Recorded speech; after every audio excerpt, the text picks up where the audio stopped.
Okay, oli butereevu on the sidelines mu Kirasha ne Joseph Tamale Mirundi mutani wa Yohana Mirundi Mole Namatovu nze mukwano gwammwe Simon Muyanga Lutaaya ne Mirundi ono muntu wakuyigirako ebintu bingi nnyo era bwe tuli wano olunaku lw'eggulo Mirundi omanyi tayagala kuswala naye nga Sabbiiti eno yandibadde muswavu bagenze mu State House ne bamuleka nga muhoozi alonze batopu be bonna bakurimu Mirundi teyalabiseeyo tebamututteyo ekyo tekiriiyo. First of all nti nze sibeera nnyo guwanda bamuhoozi agenze Masindi agenze Kabale wali ondabyeyo. This is not how I operate. Sibeera nnyo mu bintu ebyo. Kyakubiri, if I can avoid going to State House, kiba kinyambye nnyo. Why do you avoid going to State House? Ate gwandibadde okulembera gwandiraze babbala mu State House. Omalayo emyaka 14. I was bundled out of the State House like a chicken thief, and I regretted the day I entered the State House. My family has suffered. Mwanange bamutta batubonyaabonyeza emyaka 24 kubanga waliwo ayagala obwa president identified me. So bano abalwana kati nze bansanga mu kkubo nali mmanyi nti ayina okkubwa olw'obujozi bwe. Nze muhoozi ne bwatampa yadde ekintu n'ekimu naye nendaba omulenzi ono ng'akubiddwa ejjoogero lyazzaania ku bantu n'atujooga n'atuniako. Let me tell you, at this time when I look in my machines there is a serious meeting going on. At this time? Yes. Era bamugambye the meeting gyendabyeko bamugambye nti obwa president abuveeko bamuwa obwa minister bwa trade. Here information endala gyenjagala okuwa nti yayinsisinga ate muhoozi bamuwadde okulwanyisa ababba abasuubuzi mu Uganda. Kakati ate tuledi oba omukubye ekijinji. A meeting, a serious meeting is taking place now. Now. So me, that's now gwe tuli naawe wana ate meeting eringa place ogitegere buli we mulabanga ejjoogo lye balikubye kubanga abonyabonyeza nnyo ye yali alina strategy. They have two mistakes which Muhoozi must rectify. If Muhoozi becomes the president, he must change three things. Because mu psychology tukiyita group psychology nti abantu baba ne bibasharinga ebibafaanaganya ebagatta. Abawestern bayina malisi nti nze ekintu ekyo kiremerako nnyo nti abawestern bayina malisi. How do they? I think that Boba Kola kusinga amanga gaffe. Let me tell you, they even malisi there colleagues. Tekinensonga nenkuniako nenkugula nenkunyalako nenkugula nenkushiishako nenkugula bweki balowooza nti once they humiliate you they dangle money. And President Museveni believes that we don't have integrity. What we want are jobs. Bwenkujja wano nga nkutwala wano bwenkujja wano nga nkutwala wano. Tebanyiiga tebalina humanity. Obuntu fe Abaganda tubuyita buntu bo obuntu babuyita unity fe tubuyita buntu. How will this man feel? He has worked for us for 14 years. Umuleese omulala mumuwadde sente kito kime wange. If you believe that I can go there, then you think I'm a fool. Toddamu kumpa mulimu mulala. Nze nonkanyuka kasasiro ewatali kaakulya. Anga tiimu yagenze mu State yadde endala. Yokkiririzaamu. Nze Muhoozi mwagalako ekintu kimu. Atutemingidde omulenzi ono eyajja alowooza nti ajja kunie ku bantu buli omu amunieko n'akuba Kadaga. I have recordings. Kadaga yamuwa ssente. Professor n'amugamba Kadaga siya ayina okugenda n'awa Nankabirwa 5 billion. Go and tackle Kadaga beya nnako. I have the recordings. Ate alizijjawo. Tumwebaza yali agamba sit with his family members and do. My family member to sit with the stinking man. My family members, that there is a person in my family. You see, this man does not care about our families. Did you care about mine? Ekyo nakyo kintu kyakubiri tebalina buntu nti toyinza kudya Kadaga eyali sipiika n'omufuula deputy prime minister ng'ekifa give me a retirement package and I go home. Get me an international oyina okubeera wano bakuhumiliating ddala ogwemu ekyo muhoozi akijjewo to humiliate people who have served them. Nti look now, if you have this practice of recycling, the way you humiliated Kayihura, kati muhoozi agenda atujjayo ffenna abaajogebwa omulenzi oyo. Kati muhoozi is recycling you. Yes. Ye hope yaffe. Nti walabye bwe yagenze Masindi Oweyesigire yazze. Oweyesigire yali commander wa Air Force. Ne basuula ennyonyi deliberately e Kenya mu lusozi ezaali zigenda e Somalia. We had agreed with the Kenyan army to provide them with air power. Abasajja bannakenya ne baga twagaana okugula ennyonyi baazisuula. Oweyesigire ne bamugoba. Buli muntu yenna omulenzi ono gw'ajooze tuli wa muhoozi. MK kimukola bwaddira mmwe ba reject ba kitawe be yasuula ate n'abazanga yali ono kitawe yamanga temuyina nnyo ate Museveni yalina polisi nti gwe bakujooge naye osigale ng'omukolera kuba ye Museveni alowooza nti bya welfare nti you can humiliate me nompita mu meeting nga Dona atudde wali nze ntudde ng'ekyo kikola mwana wani wa Mirundi beebiraka mu mpale me you cannot humiliate me.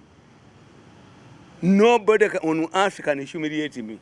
But every leader has a policy. Abakulembeze bangi nnyo baagala nnyo humiliatinga abantu. But used to encourage divisions in his party. No, but Mirundi, you are saying that, but you mu bantu abagenze wa Museveni wandigenze. Even for seniority. No. I don't want to go to State House. I don't want anybody to remind me about the State House and the Okero House. The way I was humiliated, humbled, and thrown into Nukasasiro. This is a place I don't want to go to. Kati muhoozi bw'anaafuuka president atolagawa kubanga ffenna tukola genda mu State House kambabuuli ekiyinza obeewuunyisa. Me, I don't want to be in government. Kubanga natunuulira emyaka 14 government ya Museveni, the only minister who is happy is Nankabiro. Gwe bakozesa okuba abalala. Naye bali mufundiriza wano oliwulira. Balifundiriza Nankabiro wano oliwulira. Kuba gwe beeyambisa okuba. Who is happy in Museveni's government? Is Babaland happy? Iwe Musoga. Who is happy in Museveni's government? Buli kamu konna oyina kubeera ambwa that one. MK bw'afuuka president. Things will change. Tolirinnya mu State House because you don't want to. Let me tell you, not necessarily. Nze njagala kintu kimu kufuna freedom kwekolera bintu byange. I will never go back to government. When I went to go back, I have destroyed my life. My political career was completely destroyed. I regret the day I met Museveni in Rwachitula. And Ameya Shamba de Uko encouraged me. Sali Sanze Molenzo, Kuni Ako Kuta future young. Sali Musanze. Never kuba mama wange ba. Never Muwaka and Tunakamu Bansasura Munagisi Kalens. You think I'm a happy man. It can take me a longer time to go to State House. Longer time to hear. What we do it or Mufiro Mwana over Mukazo, not Tagala and dig in them. So those who are complaining about the State House and never in pieces against. I wouldn't have gone. How would you tell Muhoozi that you are not going? Yes, your commander in chief. How? Agambi jatu kugenda. Nkugambi nti Muhoozi amanyi how I work. I talk to him. But I cannot go to State House. What if I meet this man who has suffocated my family for 10 years? I will never go back to State House. I want to tell you. For 10 years, I don't attend their national functions. No. But as a political scientist, Museveni abala kibwaddira omwana yalangira nti agenda mwesimba n'atuula naye ne bakuba n'ebifaananyi bitubiraba nga nebadde batugamba omwana yeewaggula. Ate yeewaggula wa? Ono yabadde abyogera. Netangodoyi ne Ssejjembeeyi ne Tadongo ne Ssejjembeeyi. Because these people have been fed on wrong information. I'm telling you. Omwana n'agamba nti ngenda kwesimba. Omuhoozi. N'amutuula. Ono omulenzi ono gwe bafunziriza baakafunza ki? Bamutuuziza essaawa 8 baakafunza ki? Atujooze n'atuniyaku. Era ku weekend ngenda waffe ekkomamu. Nasanyusa nnyo nezino amazina mu ddiiro liwange omusajja anjooze. Kaakati kankubuulire. Amateeka agafuga obusika tugamanyi. 1. A powerful leader cannot be succeeded by an equally powerful politician. That's a rule. A rule mu politics. Ow'amaanyi tasikira w'amaanyi.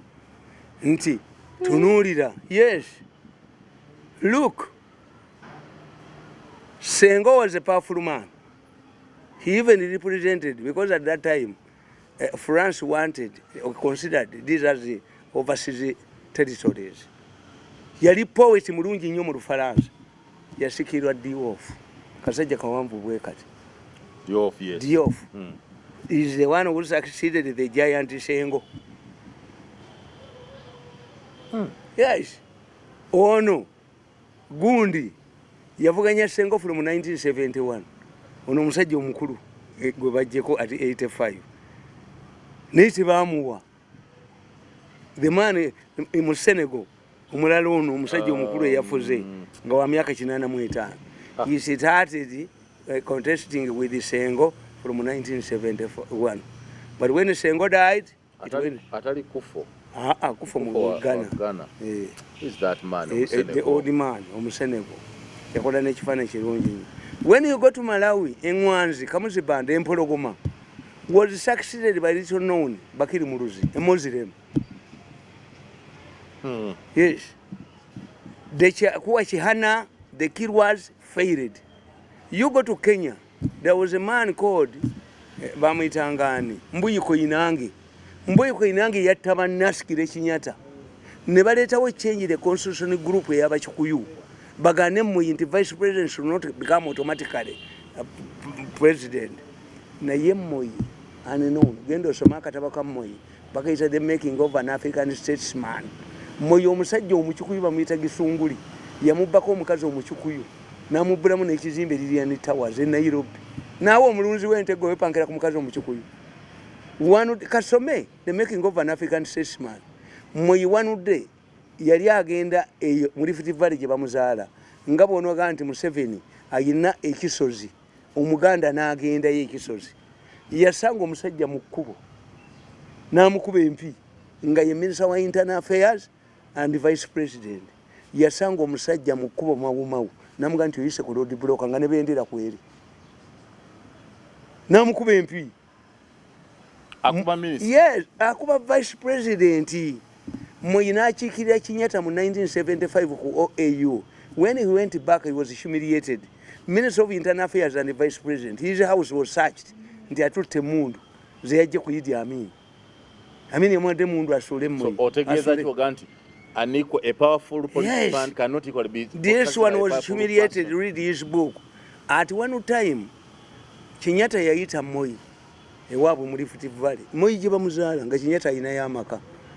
Natuka isawa 12 nga kati Kenyatta n'alaba abazinyi n'alabaani n'alaba buli muntu yenna n'ababuuza nti who is remaining there nti Moyi wacha hiyo Moyi yasula katebe ng'atudde konte nti wacha hiyo eyo mumuleke Kenyatta agenda okera ku makya mukadde tazuukusibwa agenda okera ku makya nga Moyi atudde katebe n'amugamba Moyi wasuze wano nti why you called me but you didn't see me n'amukwata ku kibegabega n'amugamba nkutesitinze wogenda okunsikira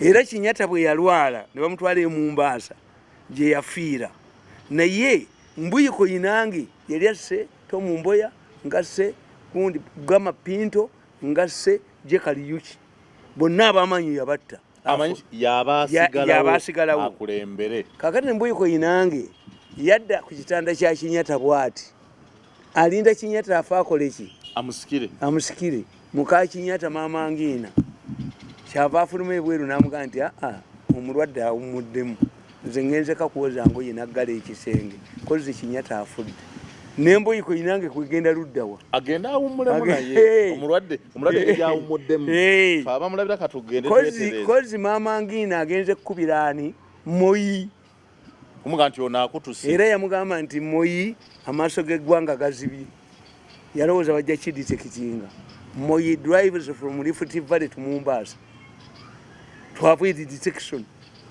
Bwatuuka e Mombasa omusajja amekamanda yali musajja mujalu mugundi mukamba ne bamubuuza nti Kenyatta afudde nti ye katukoze tutya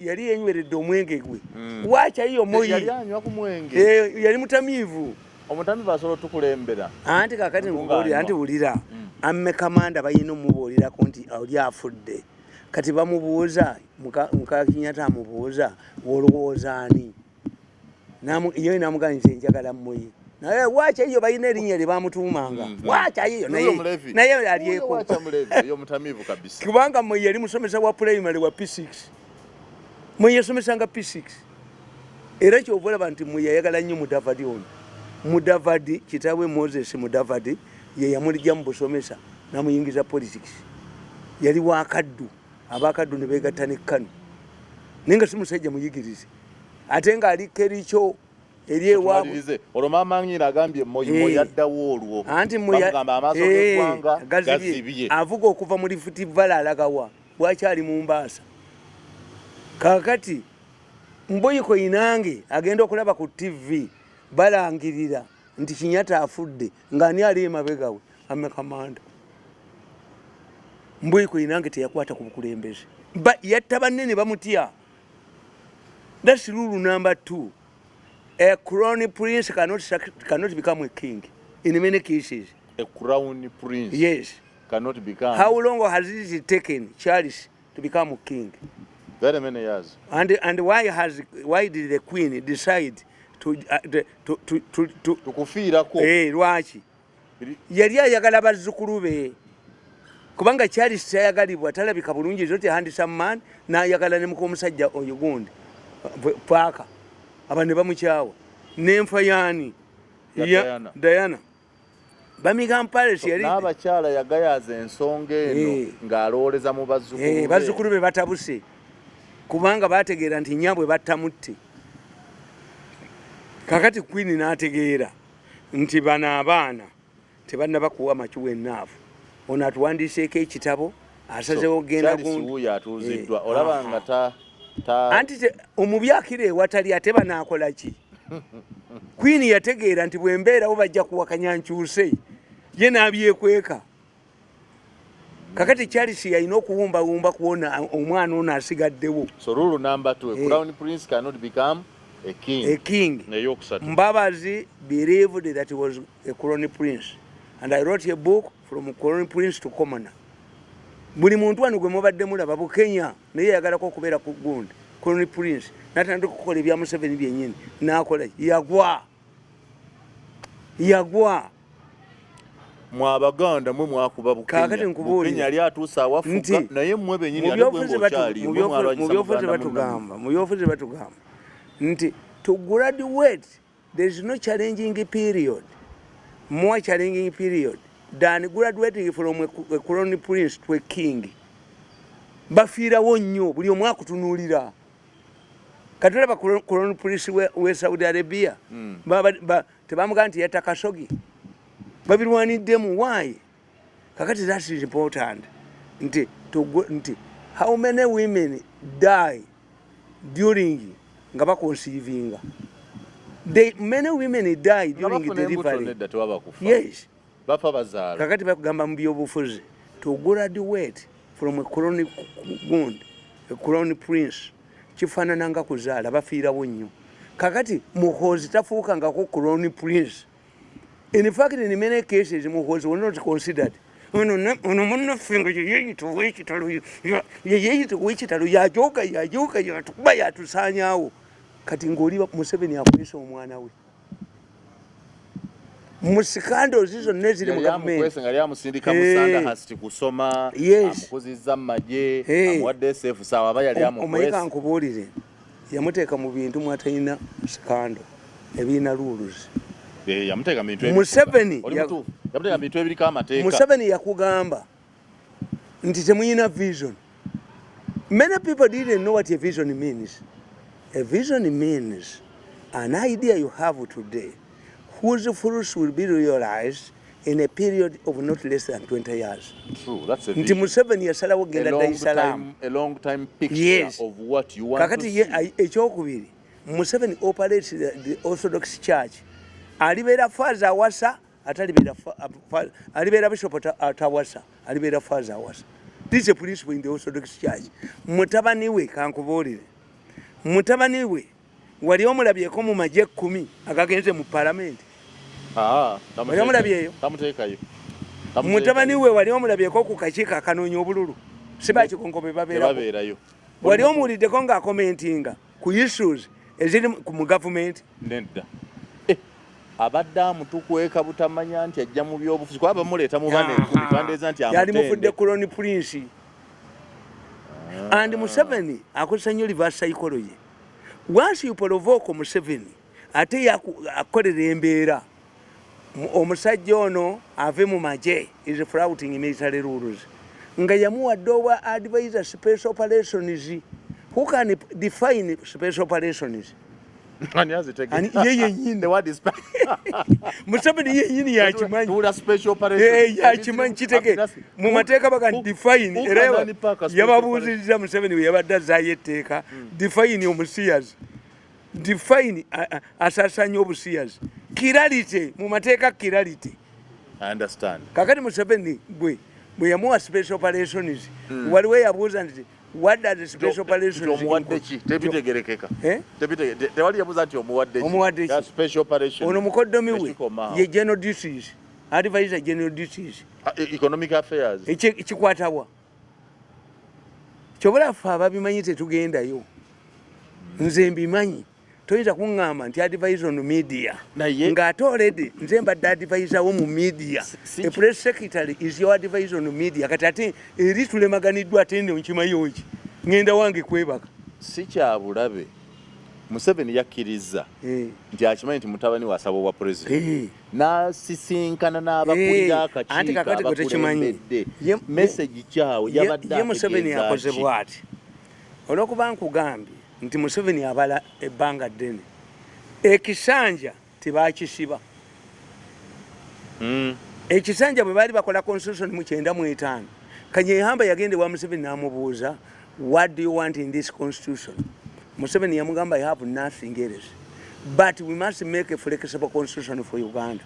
Kanyehamba teyategeera kigambo flexible era Museveni baali bamukwasa draft constitution embalala yabaga nti kyesigereganyiza nakyo ttaka ekyemyaka 2 terms teyakinyega yayogera ku ttaka singa Museveni yagamba Kanyehamba nti ekyekisanja Kanyehamba n'atuula ne banne n'abagamba the man has been in power for 10 years 86 95 constitution okulonda kwa 96 tumwongere 10 naye nga Museveni amaze obbaga nti amwe revolution takkiriza mu term limits. A revolution changes the society from one point to the other. Tabeera na bisanja. Omukazi amaze okuga nti yennaalo ng'omuyita nti ate jangu okole emikolo gy'embeerera bw'abakubira kakati bagenda bakola constitution anti ono revolution etaba na bisanja kati muteekako muti ebisanja tebaasoma Museveni wabakubira kakati Museveni ajja ekisanja bwe baali bakikola tekiri one of the entrenched provisions ezeetaagisa waliwo mu referendum ezeetaagisa enkiiko za district no bagamba no president of Uganda shall rule Uganda for more than 2 terms of 5 years each ne bongerako naye bwafuna 2/3 majority mu parliament kikyusibwa nakireka ab'amateeka tebakiraba abagezi tebakiraba omusajja tayendenga nga ku mukazi mulala ne mukazi we bw'anaabanga omulwadde obanga agenze mu lumba n'ayenda nga ku house gaalo eyo eba bayibuli nemunagandi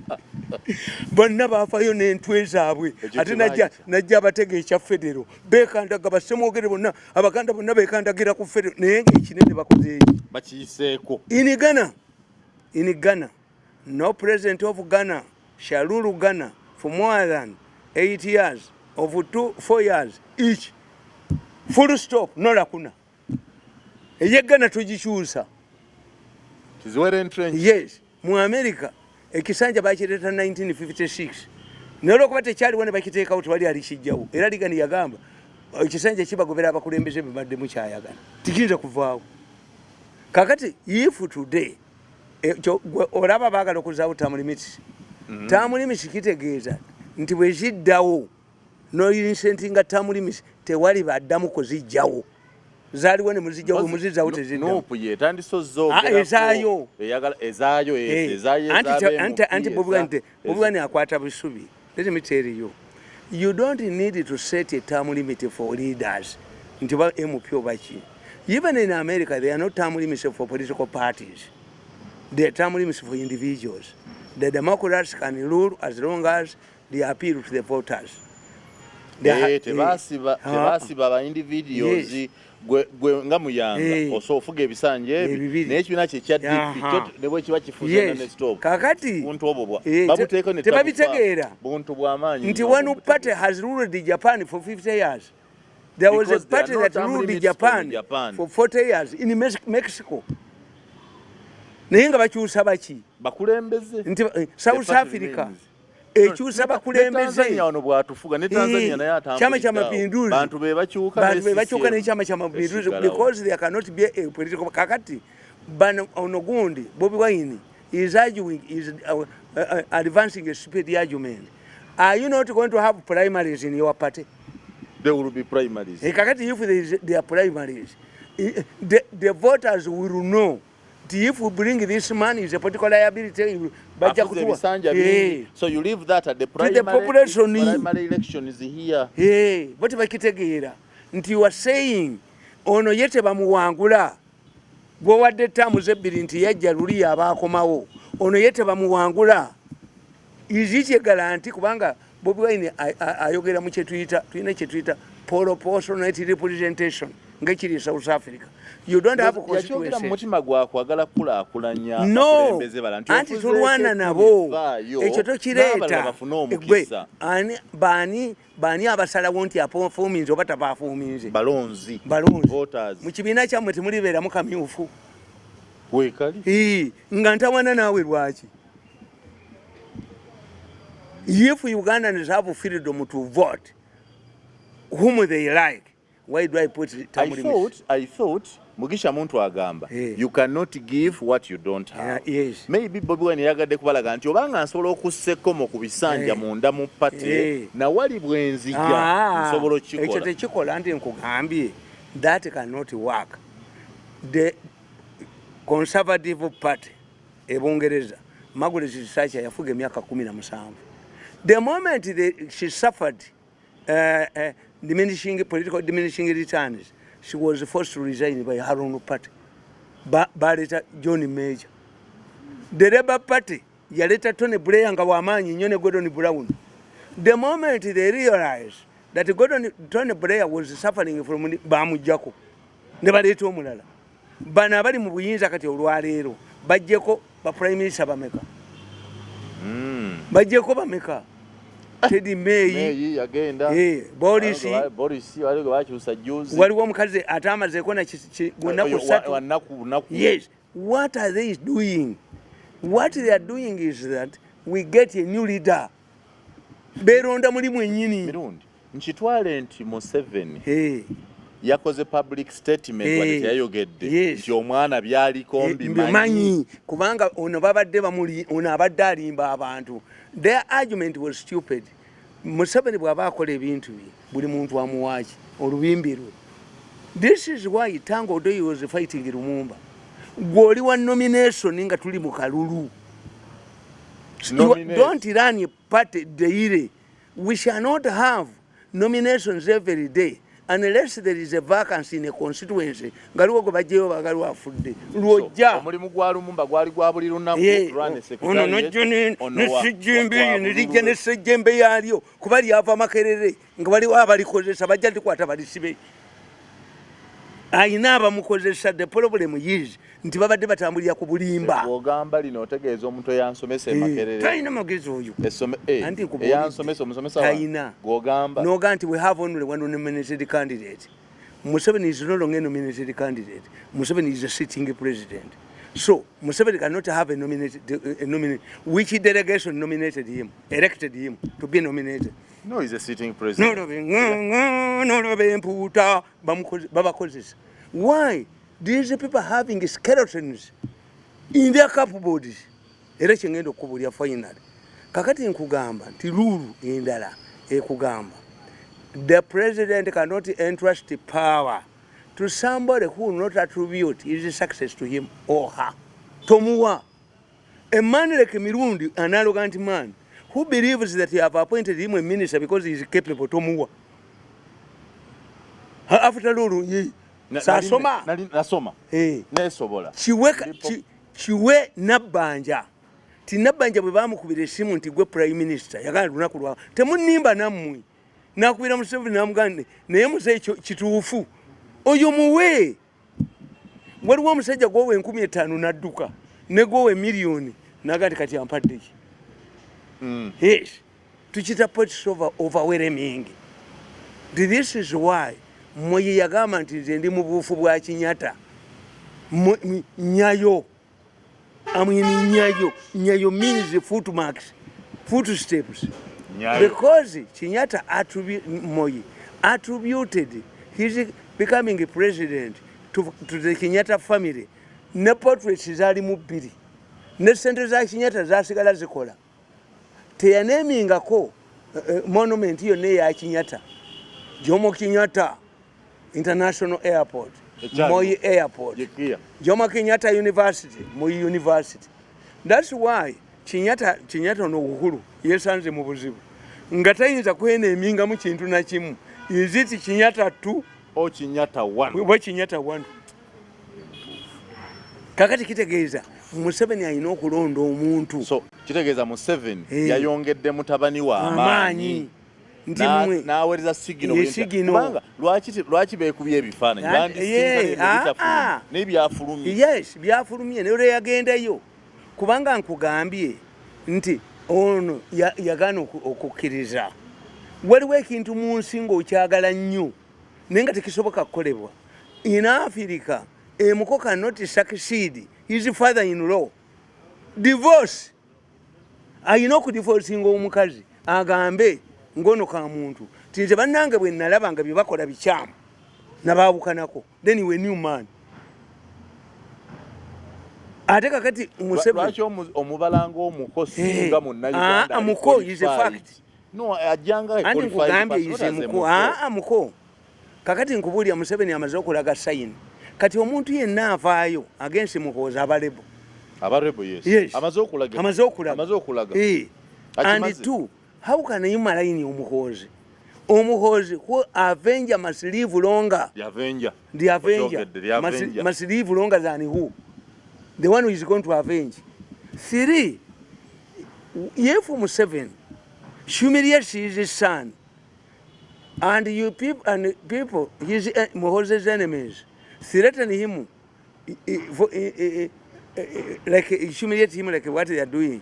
He's a comedian. He's what? What will happen to Muhozi if his father leaves the power? He will either go into exile or be in prison. Kachikwatemu. Has been forced. Achikwatemu. Chachitawe. Onaduke niba abadazanya nabo. Onaduke.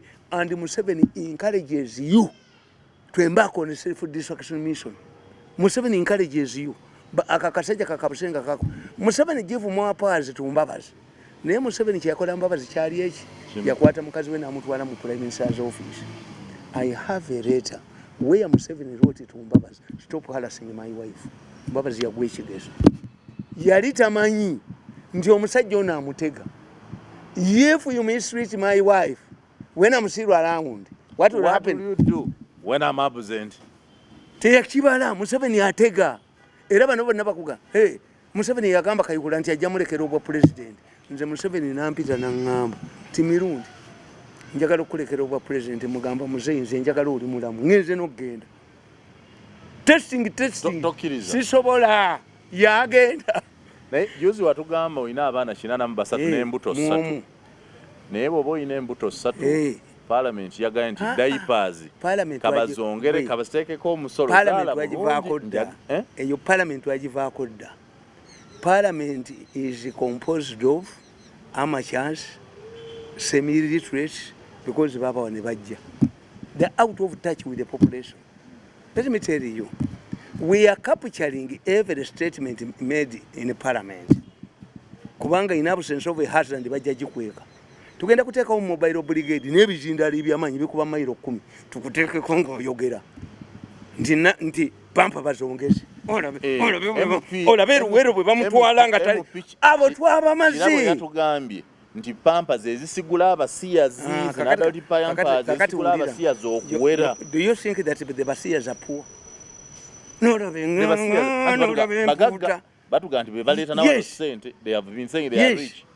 The basiyazi are rich. So bw'oyongeza omusolo tobakosa. Gwe kankubuulire naye abantu abo basiru, they are idiots. Omanyi nti okusala ente was a contentious issue in 1962.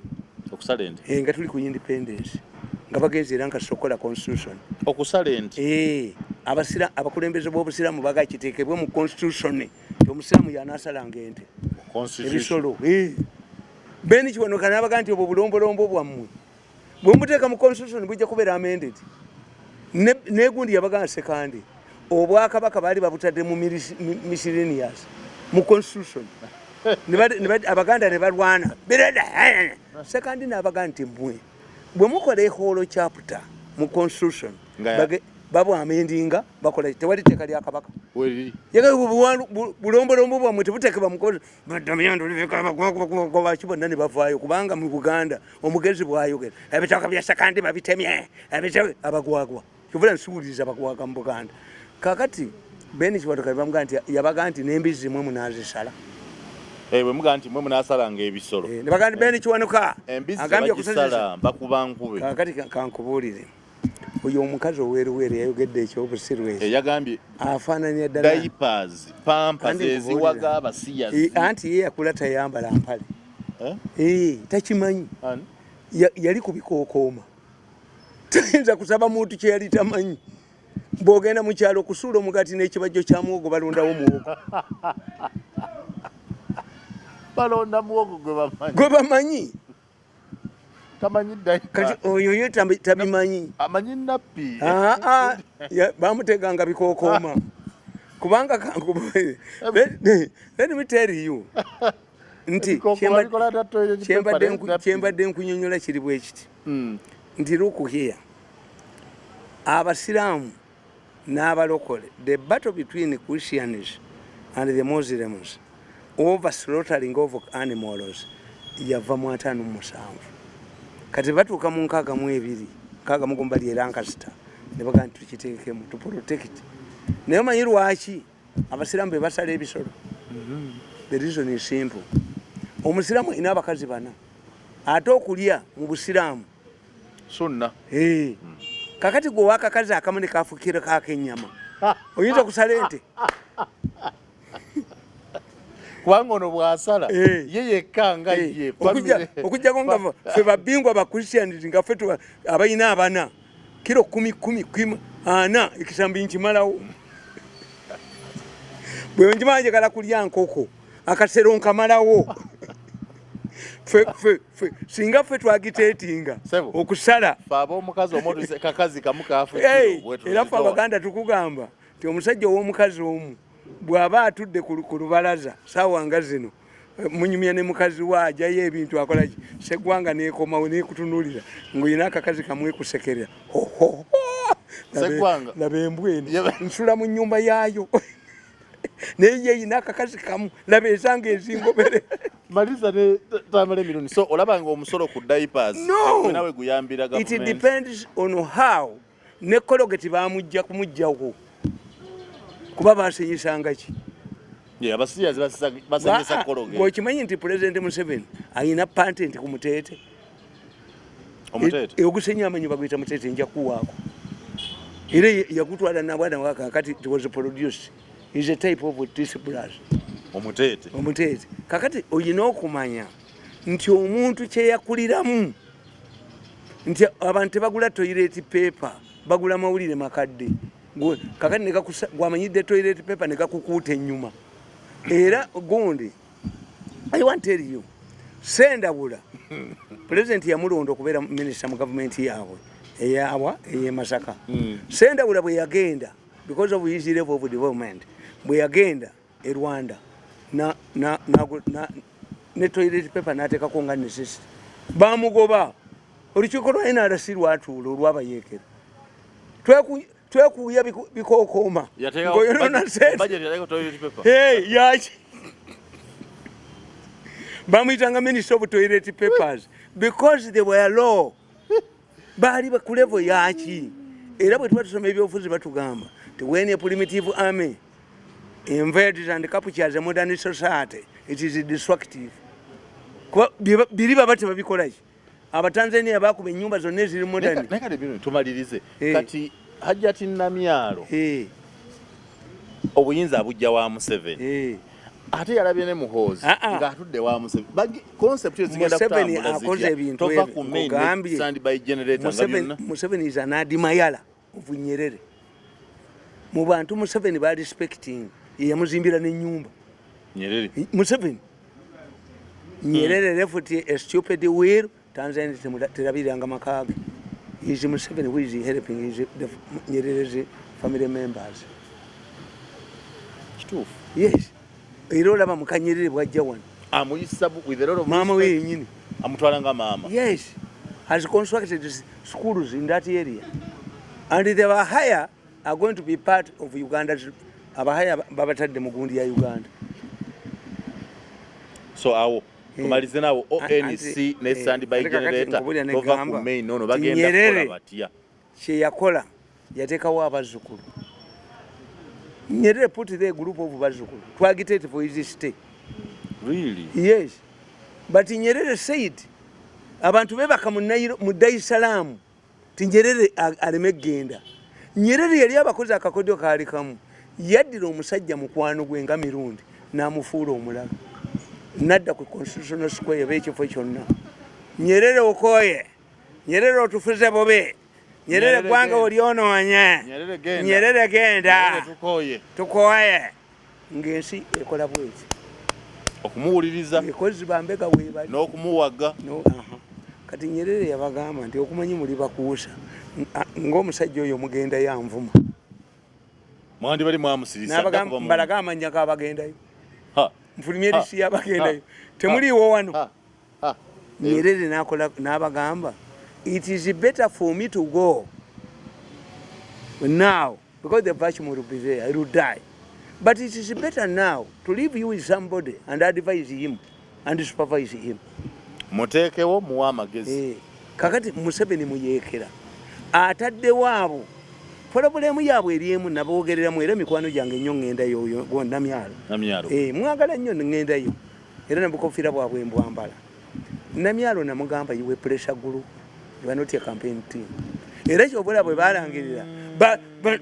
Abali ba ssente baali bazze. Babbe lwe bamba nga naye azze bamutaddemu. Baali bazze bakikapishalingi. A pressure group agitating for Museveni's return. To return. And they must are not a campaign team until he accepts to come and be nominated. Kati tongo toyine ngalabiye yaleta confusion. Okitegedde nti the role of Namyalo nabagamba is to present reasons why Museveni should stay. Baga shock cause why should not be arrested abalamuzi. Baloya. So it is a shock cause group. Yes. Shock cause why Bali badde tebakolanga there is a small boundary between a campaigning team and Namyalo. Namyalo needs clear guidance. You are not yet a campaigning team. We are 2 years ahead. And you are only demanding that the man muyinza gamba muwala wa mwafumbirwe n'agaana. Muyinza gamba mutani wa mwawase n'agaana. I'm not yet oyo mutani wange gundi Tamale era buli wetubeera wenna nnyina amugamba nti ekinnuma sirabayo muka mwana yagamba nze sibyagala abakazi bankuba kati omukolere ki kakati Museveni has not expressed bano babadde batambulira kulongo information batango omwana yeewaggula omwana byayogera omwana kye yakoze yamutwalidde campaign Namyalo beebano what Namyalo does not understand. I will explain to her. Namyalo bamutegedde Museveni amuwaana. Ekitegeeza Namyalo can easily be transformed into a national chief. Kuba Museveni alonda nnyo abakazi. Kazi bwe yaliko chairman wa national campaign team. True. Mukwaya yaliko chairman wa national chief. True. Ekitegeeza Namyalo can be transformed. If today Museveni decides to come back. Namyalozi Bazukulu team can only be transformed from a pressure group into team. Kakati yena kati ono omukozi ono Jonia ku bantu ajoga. Kubanga ajoga nnyo abataina is isolated. Kakati okitegedde. Ne Joseph Tamale Mirundi. No, kakati bano baagala. Nti babadde balowooza to create confusion. Nti ate obono is agitating for your return. Ate mukoza akolera ki? Ye Museveni yakola safeguard zezi ku. Lwaki byombi abirese? Museveni has maintained mukozi ndi yame. Amulesemu tannamuta. He needs to stand for the president. Mukozi needs the permission of the commander in chief. If he does not respect the rules of the military, he will be a rebel of Museveni. Which cannot do. It cannot happen. Yes. Two, what does it mean? Nti if Mukozi at one time, Museveni has given him assignments, corruption, stopping the people from cheating it wound. Ebibyo nebiri mu parliament Mukozi yabiko bamugambye n'omugamba nti buli institution yonna ayigiginani balina mu copy investigative report kuba ziri fake. The special operation. Kakati nkubulira. Kakati Mukozi ye kyayina kiri kimu. Nti Mukozi if we reach 2026 and Museveni, because Mukozi has blocked the entrance point of Nuupu. Omanya obulwadde bwe bujja bugobawo obulala. Sirimu yagoba enziku. Enziku tekyalabika. Covid ate naye n'agoba ki? N'awummuza ku sirimu agati waakiri kalekaleko. Obubu obubadde bwereega ku kyalo. Bo engobo ejjabu emikira bugiteekamu ki? Mu buggalira mu nju. Andi kakati nkubuulira. Bobi Wine takyayogera. Bobi Wine bamukudde akabwa kabadde kereeka ku kyalo. Engeze kati engeze kegalidde mu nyumba. Where do you find an opposition leader who cannot even criticize scandals in government and kakati Mukozi ne Museveni at the end of the day bajja kwegatta. I cannot rule out Mukozi being the chief campaign manager of Museveni. That's why there should not be a conflict between Namyala and Mukozi. They can emerge at a later stage and work together. Naye Mukozi amaze okulyawo ki? Supesi. Amaze okulyawo Bobi Wine. Obubu obubadde bubogola ku kyalo. Empologoma engeze. Bonna budduse. Bumpuuga budduse. Ono empologoma. Atakabwa ke. Mwangalete bumpuuga bwani. Let me tell you Mwanga. Where do you have an opposition party that does not criticize and take advantage of a scandal in the government? Tiriyo. Eyamabati. It would be Mpuuga as leader of opposition or Bobi Wine to take advantage. Mumusambisa omuzanyi ayina enkovu, ayina ensalika. Gwe mulinnyamu. Bw'okuba ebikonde wavudde omusayi w'okuba. Kati Mukozi atujjidde obubwabwa